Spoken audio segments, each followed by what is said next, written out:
Once upon a time there was a railroad line. There was a poor boy working on a song. There was a road to hell. It was hard times. It was the world of God. And man, it's such a joy to be talking to you both today. Let's start with Eva. You've built a career playing emotionally rich characters, whether it's Hadestown or two that I really love. I love you in Yellow Rose Oh, thank you. so much, and Sam Greenfield in Luck, which is a performance Yes, that I just adore. And Simon Pegg speaks very highly of you, by the way. Oh, I love Simon Pegg. Me too. But what do you look for in a role before you say yes? I look for a few things. I look for what I'm excited about. I look for how this can expand me as a human and as an actress. And I also look for if the team, if the team doesn't feel respectful, I don't want to be in a place where I'm not respected. But that rarely happens. I just think like you know, I know how much energy I will put in and how much life I will put into a project. It's for me, it's all or nothing. So I have to make sure that the team and I are aligned in enough ways for me to say yes. But I'm just very grateful to have auditions. I mean, and to have the opportunities to do the things I've done. I've been really lucky. They're Thank lucky. you. Thanks, baby. Thank you. Reeve, I've been a fan for quite some time, and I have to ask, Orpheus is such a great character who just makes the world better through music and the messages that he spreads through those. And when I think of that, when I started doing theater was right at the same time that I was introduced to U2. Oh yeah, my favorite band.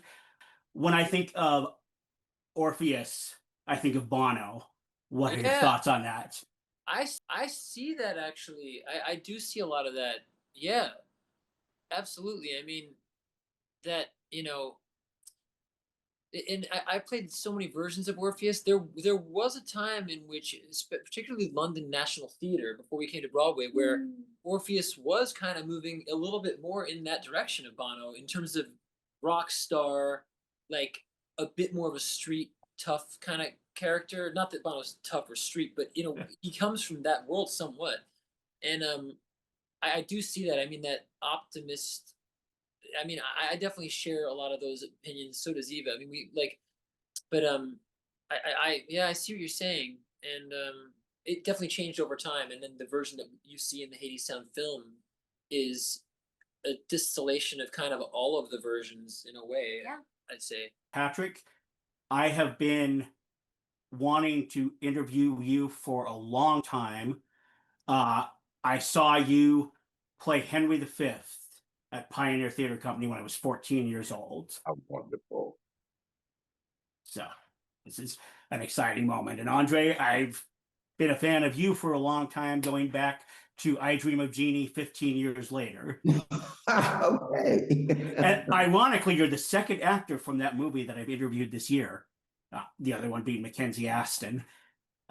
So to start out, Patrick, Hadestown it's an incredible show, and it's a show that's both timeless and very timely in its themes. And you've been doing this for a while now, during some very turbulent times.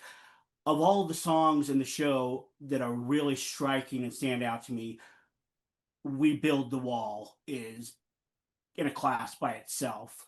What are your thoughts on the song and what it and the show in Jet have to say about the world today? Well, I've said this before, and I'll say it without any exaggeration on my part. I hope it takes hold as an idea. I believe Why We Build the Wall is one of the great folk songs ever written, on a level with If I Had a Hammer or songs of that nature. It was given to Aeneas as a gift. She wrote it, I think she said, in under a half an hour.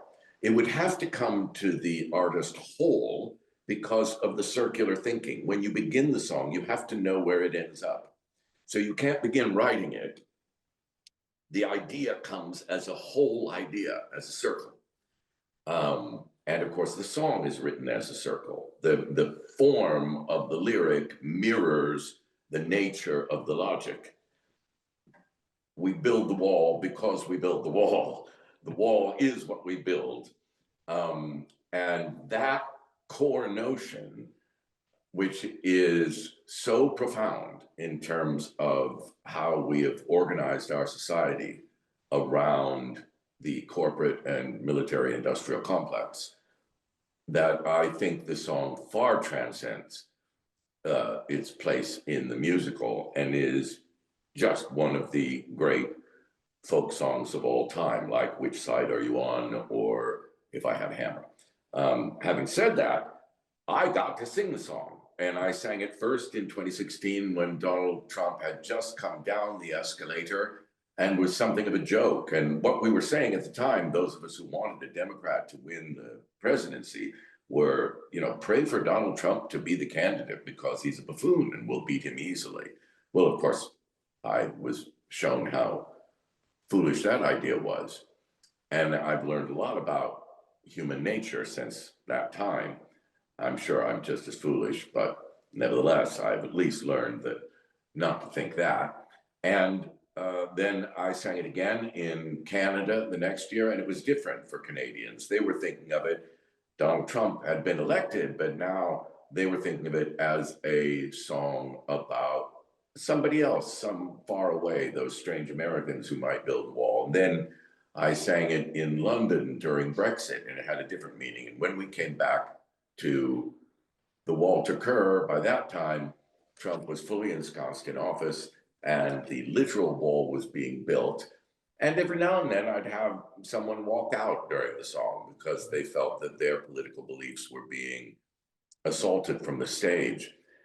And I always wanted to shout after them and say, I'm not singing about your boy. I'm singing about something much bigger than that, which is the human tendency to erect barriers, to divide each other purposely and cunningly. So yeah, that's the kind of blessing that you get once in your life as a performer, and I just feel lucky to have been the one who got to say the words. Thank you. Andre, there's that moment at the beginning of the show where you open your coat and you kind of pose, and I'm showing my age here, but it's what I think of as a Fonzie entrance moment, because the audience just goes nuts. And from that moment, you've got them in the palm of your hand. What does that kind of love coming from the audience, what does that feel like to you? It's the love coming from the audience is a response to the covenant that I am presenting to them, which is come with me on this journey. Come with us on this journey. We also have a Hippocratic oath.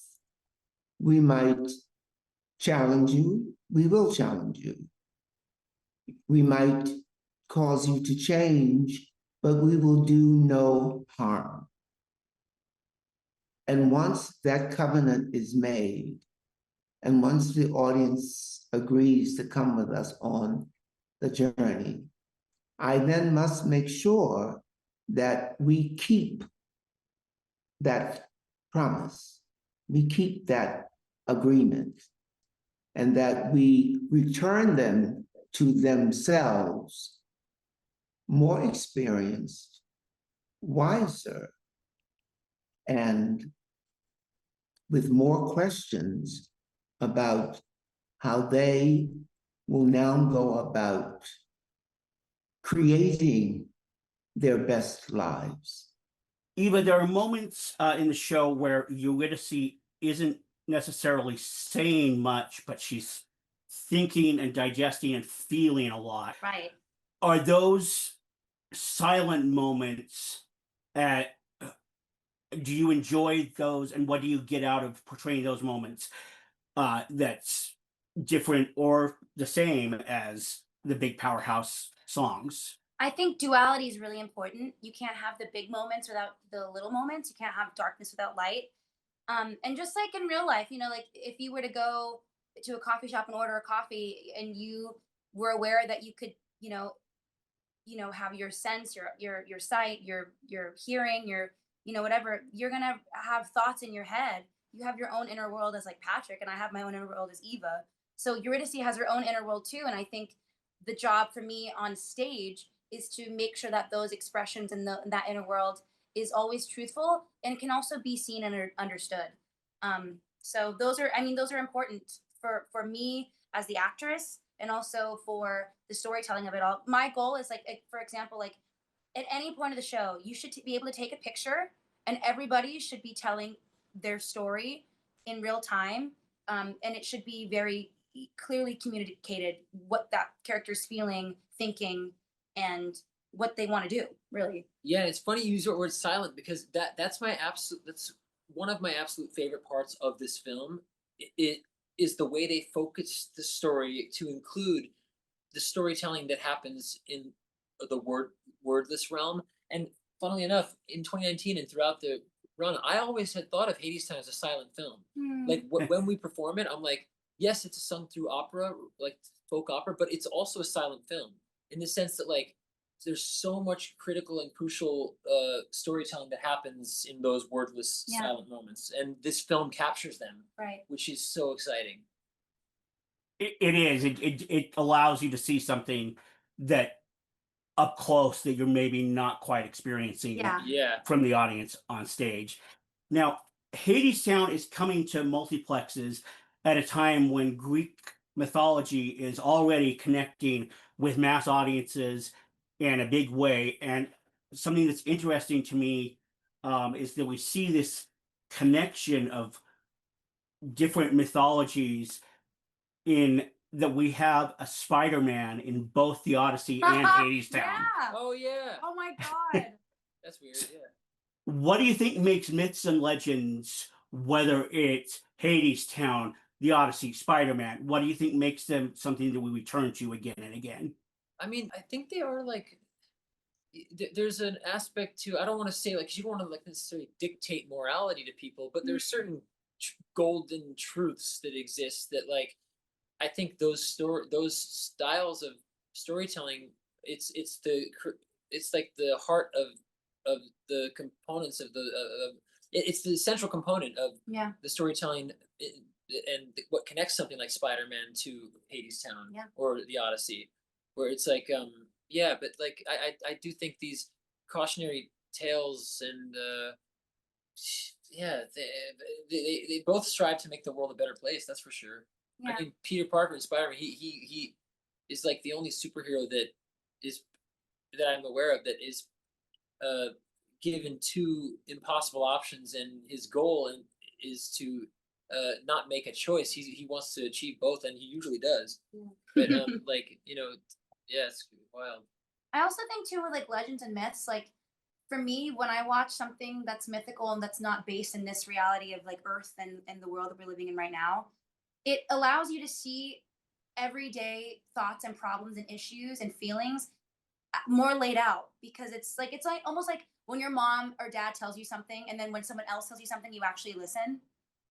Like it's kind of along the lines of that. Like I can sometimes life can be so overwhelming and stressful. It can be hard to like lift your head up off the pillow and start a new day. But in a myth, you can choose something new for yourself and reignite something in yourself for your own reality, but that's inspired by the heroes or the villains or the protagonists of a myth or a legend. What do you think makes myths and legends something that we return to again and again? Well, you put your finger on it there with Spider-Man, right? I mean, the Marvel and the DC people have figured out that what the myth makers did was ask the great, big, intractable questions that no one could really answer. And that the questions themselves were worth our time and attention and our return, because as Hermes says, we're going to sing it again and again. why would you sing something again that you have the answer to? You sing again because you hope to get a little closer to understanding. So the fact that myths, the original form of the myths, where we actually call Hades Hades, Persephone Persephone, and Odysseus Odysseus, those are that excites me, because there's just a wealth of wisdom and knowledge that the world is desperate for right now in those stories. Thank you. Andre, what are your thoughts? And, comma, and since we started believing in the pantheon of gods, we haven't really discovered any. Not at the peak of Mount Olympus, which is where the Olympian gods live, and that's the family of gods that we represent in Hadestown. Not on the moon, where we've been several times. And I doubt that we'll find them on Mars if Musk gets there. Now, so the question is, where do we go for the answers? It has to be among ourselves. And some of us have to play representations of omnipotence, omniscience, and omnipresence. And that's where actors come in. Mythology is Greek. The original Greek word for actor is hypocrite. So we have three necessary pieces to the puzzle, 500 pieces of a blue sky. We have to keep working on it. But obviously, Hadestown is a kind of panacea because the young people have not let go of it. And they are feeding it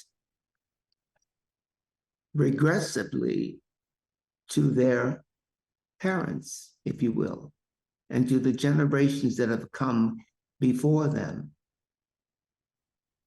And that's the importance of singing it again and again and again. Anais Mitchell has said this is a musical both about how art can save us, especially, and how in an apocalyptic world, hope might be the only thing that we have left. This filmed version has the potential to reach an audience that maybe can't afford to go to Broadway or the West End. To borrow a line from the show, times being what they are, what do you think Hadestown and art in general can do to help save us now? Art has been saving people since the beginning of time. I mean, our great ancestors were around the campfire telling stories and inspiring generations, and teaching morality and teaching value based on their culture through storytelling. And what storytelling does is it brings people together, and it creates a community where people feel safe. And when people feel safe, they can be themselves. And when people can be themselves, they can insert themselves to where their strengths are and make the world a better place, which is ultimately one of the other messages of Hadestown. So art is really important. And I think being an artist is really important, as hard as it is sometimes. Times is hard. A lot of very talented people that should be doing work are not doing work because it's hard to get a job. And so we have to be there for each other. We have to look out for each other. And I hope that audiences can leave the theater after seeing Hadestown feeling empowered and inspired to be the change they want to see in the world, and to not let any person or government or idea dictate who they are and take away their free speech and censor them, because humans are able to do it all. If they can do the bad things, we can do the even better things, if that makes sense. Like we really have the capacity to be our own superheroes in our own in our own world. And doing it together, the importance, Hadestown clearly expresses the importance of community. And yeah, I just think, yeah, everything Eva said, and the more people that we get to, you know, yeah, I just think the more people come together and believe that we can make that change, Yeah. that's we need more of that in order to achieve it. Right. Take me home. I'm coming.